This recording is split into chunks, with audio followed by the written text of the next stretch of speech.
Hello बच्चों, let's see this question. The question says compare and contrast the attitudes of Rajveer and Pranjal as they journey to Upper Assam in a train.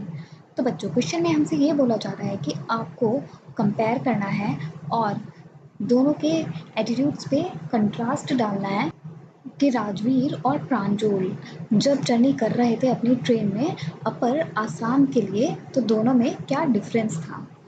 Here the key concept is boys journey to Upper Assam. मतलब boys की journey Upper Assam के लिए. Rajveer and Pranjal studied together in a Delhi school.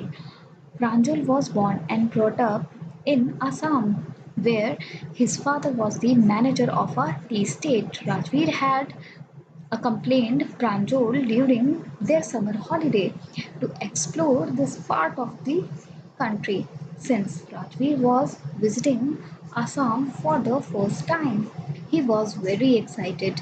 He looked admiringly at the view of vast greenery visible from his compartment. Pranjal, on the other hand, remained engrossed in his detective novel.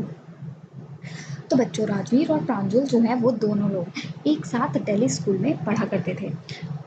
प्रांजल जो है उसका जन्म और पालन पोषण सब कुछ आसाम में हुआ, राइट, क्योंकि उसके फादर जो थे वो एक टी स्टेट के मैनेजर थे. प्रांजल ने राजवीर को कंपनी दी उसके इस समर हॉलीडे में कि वो आए और एक्सप्लोर करे अपनी कंट्री का ये बहुत ही ब्यूटीफुल पार्ट जो कि आसाम था. सिंस जो राजवीर है वो आसाम पहली बार घूम रहा था और वो बहुत ज़्यादा एक्साइटेड था. उसने चीज़ों को एकदम एडमायरिंगली देखा, मतलब बहुत खुश होके एकदम अच्छे से देखा. अपने कंपार्टमेंट की विंडो से वो व्यूज़ देखे जो बहुत ही ज़्यादा अमेजिंग थे और एकदम वास्ट ग्रीनरी दिख रही थी उसको. मतलब जहाँ वो नज़र डाल रहा था वहाँ पर उसको एकदम हरा भरा दिखाई दे रहा था और उसने अपनी ज़िंदगी में इतना हरा भरा पहली बार देखा था. और ऑन दी अदर हैंड प्रांजल जो है वो बहुत ही काम रहा, उसको कोई इतना खास फर्क नहीं पड़ा, बल्कि वो तो अपने डिटेक्टिव नॉवल में ही घुसा रहा, उसी को पढ़ता रहा. The attitudes of two boys are diametrically opposed to each other because the tea plantations and the view offered by them were a routine affair for Pranjal, whereas Rajveer found this scenic view as a novel and a rare experience. So he enjoyed the natural beauty of soft paddy fields, sea of tea bushes, tiny tea plants amid tall sturdy trees against the backdrop of densely wooded hills. तो जो attitude था दोनों लड़कों का, मतलब राजवीर और प्रांजल का, वो एकदम ही ऑपोजिट था एक दूसरे से. क्योंकि जो टी प्लांटेशंस है और जो आसाम व्यू ऑफर कर रहा है उस ट्रेन की विंडो से, वो प्रांजल के लिए एक रूटीन अफेयर था. मतलब वो उसका डेली का था कि वो डेली देखता था, तो उसके लिए कोई बहुत ज़्यादा स्पेशल चीज़ नहीं थी वो.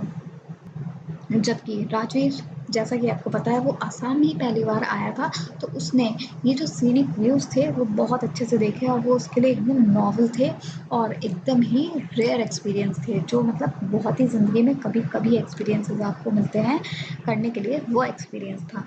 तो राजवीर ने खूब इंजॉय की वो natural beauty soft paddy fields की. सॉफ्ट पैडी फील्ड्स हैं यहाँ पे राइस जहाँ पर ग्रो किए जाते हैं वो fields. Sea of tea bushes मतलब कि जो टी प्लांटेशन था वो, और यहाँ पर सी इसलिए बोला गया है क्योंकि वो इतना वास्ट था, बिल्कुल सी की तरह. क्योंकि आप सी को जब भी देखते हो कहीं से भी तो आपको सिर्फ पानी पानी नज़र आता है, और यहाँ पर वो टी जहाँ भी देख रहा था उसको टी के पेड़ ही पेड़ नज़र आ रहे थे. और उसने टाइनी टी प्लांट्स भी देखे, मतलब छोटे छोटे टी प्लांट्स भी देखे जो टॉल ट्री की वजह से डॉर्फ लग रहे थे. और जो उसका बैकग्राउंड था वो पूरा एकदम गहरा वुडेड हिल्स का था, मतलब वहाँ पर बहुत सारे पेड़ थे और खूब पहाड़ियाँ थी. I hope you understood it well. Best of luck. Thank you.